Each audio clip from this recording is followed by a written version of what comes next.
અત્યાર સુધી આપણે રસાયણ વિજ્ઞાનના એટલા બધા ઘણા બધા અને પ્રયોગો પણ એટલા બધા લીધા અને કર્યા કે જેનાથી આપણે રસાયણ વિજ્ઞાનને થોડું વધારે ઇન્ટરેસ્ટિંગ બનાવી શકીએ.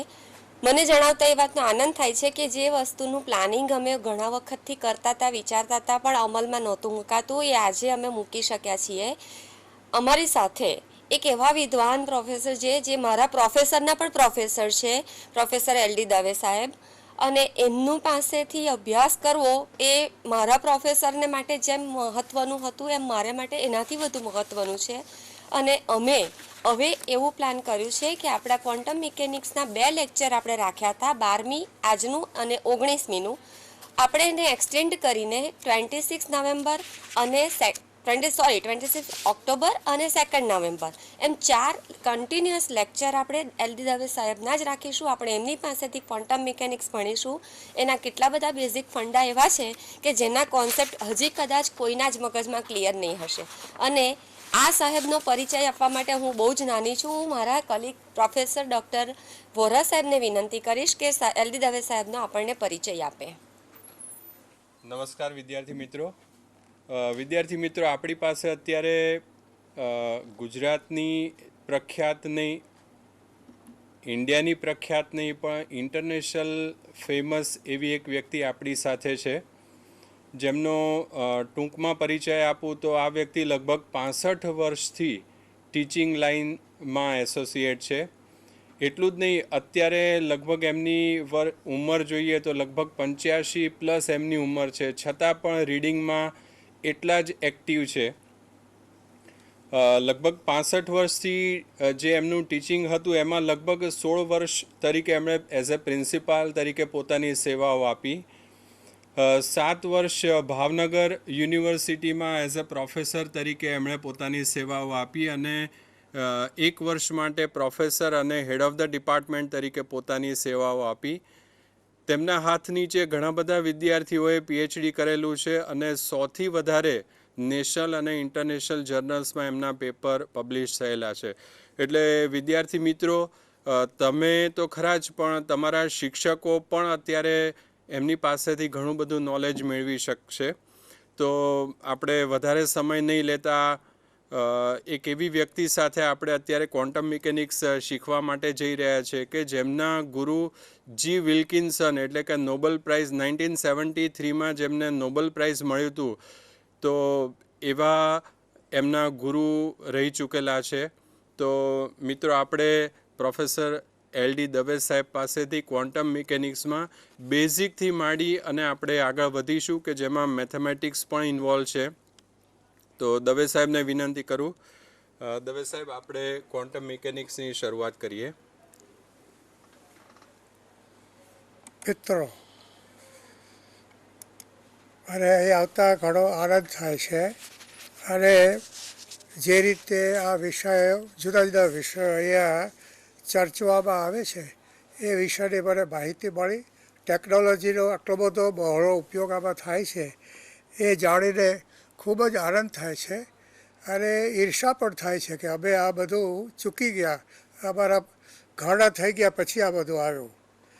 હવે વેવ મિકેનિક્સનો વિષય છે એ આપણા કેમિસ્ટ્રીની અંદર મૂળ તો એ ફિઝિક્સના પ્રયોગોમાંથી આવ્યો અને પછી એમાં મેથેમેટિક્સવાળા લોકો ભણ્યા અને એમ કરીને એ આખો વિષય ઊભો થયો. અને કેમિસ્ટ્રીવાળા તો વી આર ગ્રેટ બોરોવર્સ, આપણે બધું ઉછીનું લઈ અને કેમિસ્ટ્રીમાં એનો ઉપયોગ કર્યો. અને પછી જોયું કે આ તો ખૂબ જ અગત્યનું આમાં માહિતી આપણને મળી શકે છે જે કેમિસ્ટ્રીમાં પણ પછી ઉપયોગી થઈ શકે છે.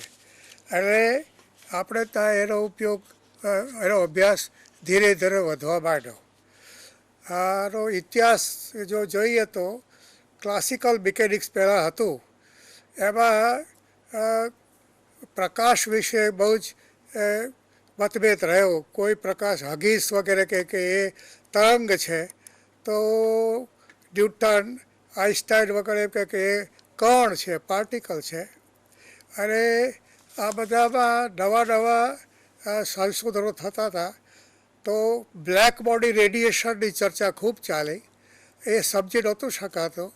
અને મેક્સ પ્લેન્ક જર્મન વૈજ્ઞાનિક ફિઝિસિસ્ટ એને એક ઘાએ બે કટકા કરે એમ નવો જ વિચાર મૂક્યો કે પ્રકાશ છે એ કન્ટિન્યુઅસ ફ્લો નથી, પરંતુ એ ડિસ્કન્ટિન્યુઅસ અથવા ડિસ્ક્રીટ એક ક્વોન્ટમ આવ્યું. પ્રકાશ જતો હોય એમાં એક ક્વોન્ટમ, અને રેશન જે હોય એક રેશન, બીજું રેશન, પણ એટલો બધા ઝડપથી એકબીજાની પાછળ પાછળ આવે કે આપણને કન્ટિન્યુઅસ માલુમ પડે. પણ એની અંદર ક્વોન્ટા અને પ્રકાશના ક્વોન્ટા અંદર હોય છે, પ્રકાશના ગતિને. એ પહેલો વિચાર મેક્સ પ્લેન્કે આપ્યો. અને એ પછી આઈન્સ્ટાઈને ઉપાડી લીધો એ વિચાર અને ફોટો ઇલેક્ટ્રિક ઇફેક્ટ એમાંથી એને સમજાવી. આપ સૌ કોઈ ભણ્યા છો. અને એમાં એચનો ઉપયોગ પહેલાં વહેલો કર્યો આઈન્સ્ટાઈને. અને H energy is equal to H ડ્યુ, એ મશહૂર ઇક્વેશન. એનર્જી બરાબર એચ એટલે પ્લેન્ક્સ કોન્સ્ટન્ટ, અને 6.62 ગુણ્યા 10⁻⁻29 અર્ગ્સ ગુણ્યા સેકન્ડ્સ. આ એક કુદરતી કોન્સ્ટન્ટ મળ્યો અને ગુણ્યા ફ્રીક્વન્સી પ્રકાશને. એવી રીતે આઈન્સ્ટાઈને એમાંથી ઇક્વેશન બનાવ્યો. આનાથી આગળ 1913માં બોહર પોતાના દેશમાંથી સ્વીડનમાંથી ઇંગ્લેન્ડમાં ભણવા આવ્યા. રધરફોર્ડ સાહેબ સાથે નીચે એમણે કામ કર્યું. રધરફોર્ડ સાહેબે એમને હાઇડ્રોજન એટમનું સ્પેક્ટ્રમનો અભ્યાસ કરવાનો પ્રોબ્લેમ આપ્યો. અને એમને એને મોટો ફેરફાર એ કરી નાખ્યો કે ઇલેક્ટ્રોન્સ જે ઘૂમે છે તે પહેલાં તો એમ હતું કે એ એકમાંથી બીજામાં સરળતાથી ચાલ્યા જાય, ગમે તેટલી એનર્જી આપો તે. તો આને એક નવો વિચાર આપ્યો કે નહીં, એક કક્ષકમાં ઇલેક્ટ્રોન ઘૂમતો હોય એની અમુક એનર્જી હોય, એનાથી વધારે એનર્જીવાળી કક્ષામાં ઇલેક્ટ્રોન હોય, અને આ નીચેના ઇલેક્ટ્રોને ઉપર જવું હોય તો એ બે વચ્ચેનો જે તફાવત હોય એટલી એનર્જી મળવી જોઈએ. નીચેનાનું 25 કેલરી ધારો કે હોય અને ઉપરનાની 50 હોય, તો 25 કેલરી આપો તો નીચેથી ઇલેક્ટ્રોન ઉપર જાય, અને જો એને તમે 24 આપો તો ખસે નહીં. વધારે ઇન્ટરેસ્ટિંગ તો એ છે કે તમે 26 આપો તો પણ એ ખસે નહીં, બહુ ઓનેસ્ટ છે, વધારે ભાવ ન લે. અને એને 25 હોય તો જ ઇલેક્ટ્રોન નીચેથી ઉપર જાય. અને એ આખો આઈડિયા જે છે, વિચાર, એ બોહરે આપ્યો. એ 1913માં પછી લડાઈ આવી, પ્રથમ વિશ્વયુદ્ધ આવ્યો, અને 1920-22 સુધી બધા વૈજ્ઞાનિકો રિસર્ચમાંથી ખસી ગયા. પણ 1925માં બ્રોગલી, ફ્રેન્ચમેન, મૂળ એન્જિનિયર, પણ એને આમાં ફિઝિક્સમાં રસ, એને એ પ્રશ્ન કર્યો કે આ પ્રકાશને જે તરંગ છે એને લોકો એને પાર્ટિકલ કહે છે. આઈન્સ્ટાઈન, બોર વગેરે એને નામ આપ્યું એ પાર્ટિકલનું ફોટોન. તો એ જો પ્રકાશ પાર્ટિકલ હોય તો એને ઉલટો સવાલ પૂછ્યો, તો પાર્ટિકલ એ તરંગ હોય કે નહીં?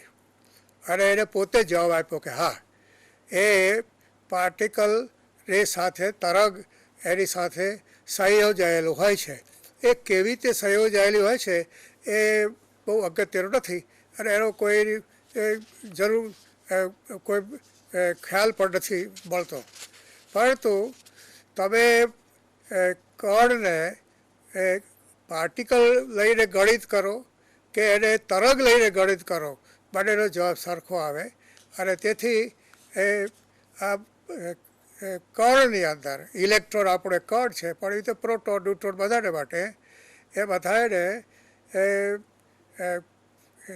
એને તરંગ તરીકે લઈ શકાય અને પાર્ટિકલ તરીકે લઈ શકાય. અને દ્વૈત કહ્યું, કણ અને તરંગનું, ડ્યુઆલિટી ઓફ નેચર.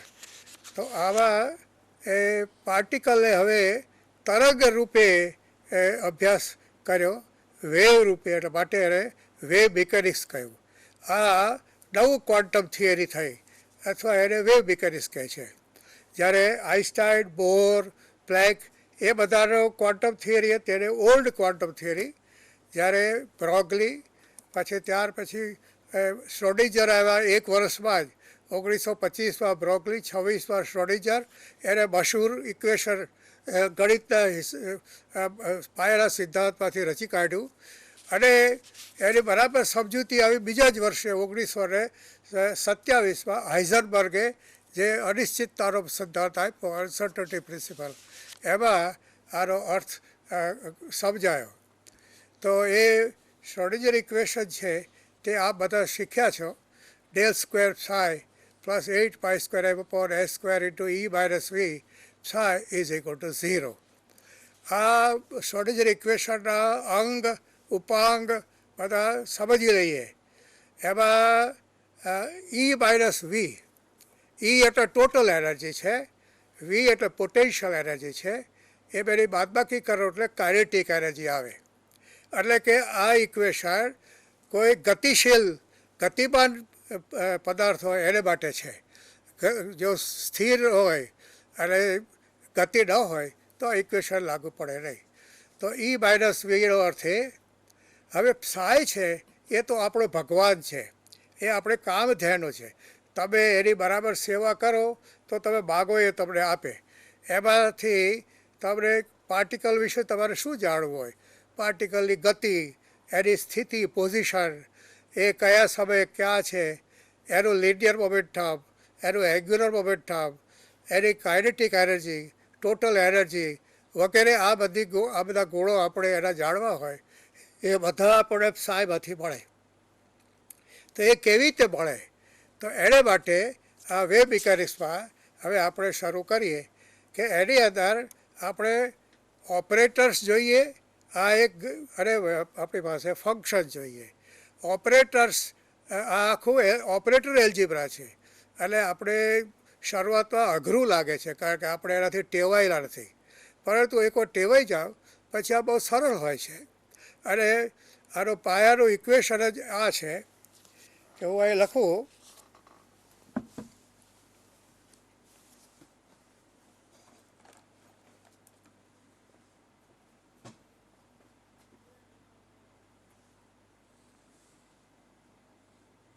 આ ઓપરેટર છે. આ ઉપર આપણે એને ટોપી પહેરાવી અને આ વેવ ફંક્શન લઈએ આપણે psi, અને આમાંથી આપણે પછી એ અર્થઘટન કરવાનું, આ દાખલો ગણવાનો. આ ઓપરેટર હોય એની અંદર પણ કંઈક રકમ છે, એ આપણે ખોલીએ તો એના ગર્ભમાંથી આપણને આદેશ મળે કે શું કરવાનું છે. આ આપણને કહે છે કે આના ઉપર શું સંસ્કાર કરવાના. આને આપણે વેવ ફંક્શન કહ્યું.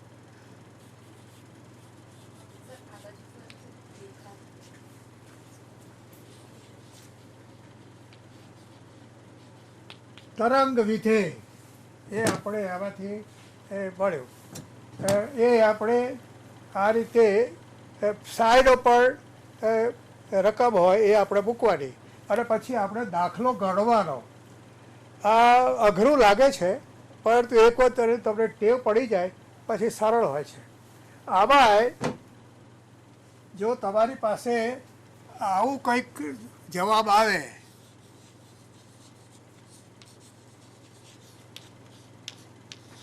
એટલે કે કોઈ અચલ ઘોડ્યા એ જ વેવ ફંક્શન જો ફરીથી મળે તો ભયો તરત જ આપણે જે ભાગીએ છીએ તે મળે. આ કોન્સ્ટન્ટ છે એને આપણે આના નામ આપ્યા છે, વ્યાખ્યાઓ કરી છે. આને આપણે આઈગન સ્ટેટ કહીએ, આઈગન ફંક્શન કહીએ. આ અંગ્રેજી અને જર્મન શબ્દનો વર્ણસંકર શબ્દ બનાવ્યો. આઈગન એટલે કેરેક્ટરિસ્ટિક, ખાસ. એ આપણને આપણને આ રીતે આપણે ઇક્વેશન કરીએ તો આપણે જોઈએ છે આ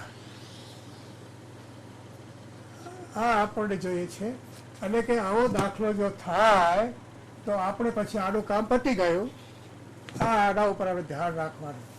જો હવે ઓપરેટર જે તમારી પાસે હોય એનો આ આઈગન ફક્ત સ્ટેટ આવે. આ ઓપરેટર્સ છે એ બધા હવે આપણી પાસે તૈયાર હોય છે. આપણા પાસે મારા ગજવામાં બધા ઓપરેટર્સ, પોઝિશનના ઓપરેટર, લિનિયર મોમેન્ટમના ઓપરેટર્સ, ટોટલ એનર્જીના ઓપરેટર્સ, કાઇનેટિક એનર્જીના ઓપરેટર્સ, બધાના ઓપરેટર્સનો કમાન્ડમાં આપણી પાસે તૈયાર જ છે. જ્યારે કોઈ કહે કે આ વેવ ફંક્શન છે એની ટોટલ એનર્જી ગણી કાઢો તો આપણે પેલો કમાન્ડમાંથી પેલો ઓપરેટર કાઢવાનો ટોટલ એનર્જીનો, અને પેલો જે ફંક્શન આપે આપણને ફંક્શન ઉપર દાખલો ગણી લેવાનો. એટલે આ ડાક્ટર છે, આ દર્દી છે અને ઓપરેશન કરવાનું છે આ. એટલે આને આપણે ઓપરેટર એટલે કારક કહીએ છીએ. અને આ તરક વિધેય. હવે આ ઓપરેટરો જે છે એનું એક લિસ્ટ તૈયાર છે, એ તમને બેન બતાવશે.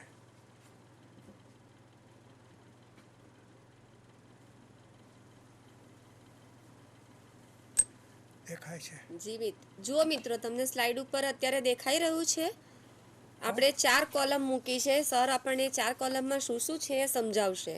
હા, પહેલું છે તે એ નામ છે, જે ગુણધર્મ આપણે ગણવાનો છે ત્યાંનું નામ. પછી બીજો છે તે ક્લાસિકલ મિકેનિક્સમાં